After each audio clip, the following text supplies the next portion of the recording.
It's 3 a.m. You've made some bad decisions. The cops have given you one phone call and you've decided you better call Sexton. So, James, big appearances happening recently, tons and tons of appearances on big podcasts, clips going viral. Yeah, I mean, I don't think it's that. Most of the stuff, I jokingly said that my book should be called like Wisdom I Pulled Out of My Ass, because it really is just observations of what I saw in 25 years of practicing divorce law and having that very unique ringside view. But one of the things I've noticed in unhealthy relationships is when the balance because look, people talk very easily about how marriage is a 50-50 proposition and relationships should be 50-50 and there's like this fair share movement or some of these other things, and I think that's just an unrealistic standard. It's not true.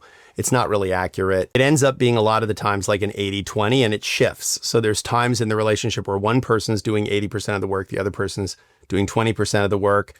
Or you can look at it as one person's getting 80% of the benefit, the other person's getting 20% of the benefit.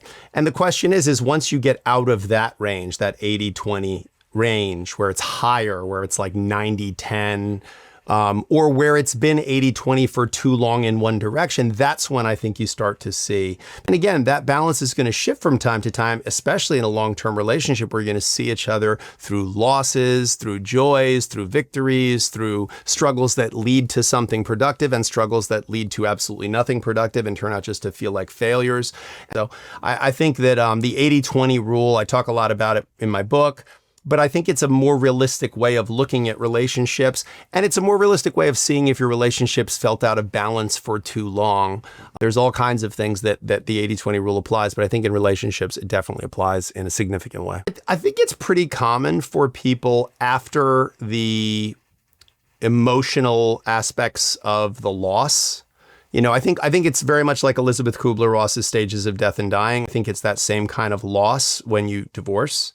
And then at some point you reach acceptance, ideally. I think when people get free from a relationship that's not living up to what they had hoped it would be, whether those hopes were realistic or unrealistic, I think it's actually normal for there to be some bounce back where the person goes, oh my God, I feel so much better.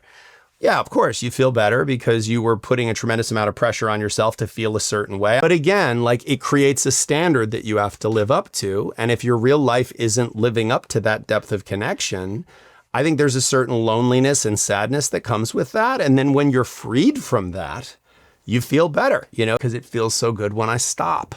Moreover, there's sometimes a bounce back of real relief that comes with that. Now that we don't have to be this public-facing monster that we created of how happy and blissful we are.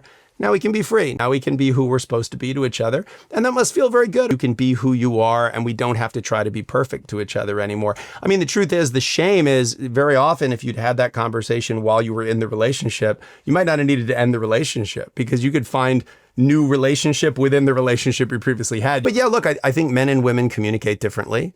If nothing else, the most resonant one that most people I've met will acknowledge is that men tend to be much more about problem solving in their communication, and women very often engage in communication for the purposes of establishing empathy or seeking empathy from another person. But it's very much about this fundamental disconnect between men and women and the way in which they communicate. And we actually feel like we would be failing someone if we didn't give them a clear path or direction or answer or advice, when in fact, we're failing by doing that. I hate to say communication is the solution to problems in communication, but it is. The better thing to do is to point out, hey, I really appreciate you giving me your perspective on how I could resolve this, but actually, I was really just looking to vent to you and to share that with you and just to say it out loud and have someone say. I think most men, if you explain that to us, we can understand that. Now, look, I'm not trying to take his side, but maybe he's viewing it X, Y, and Z way.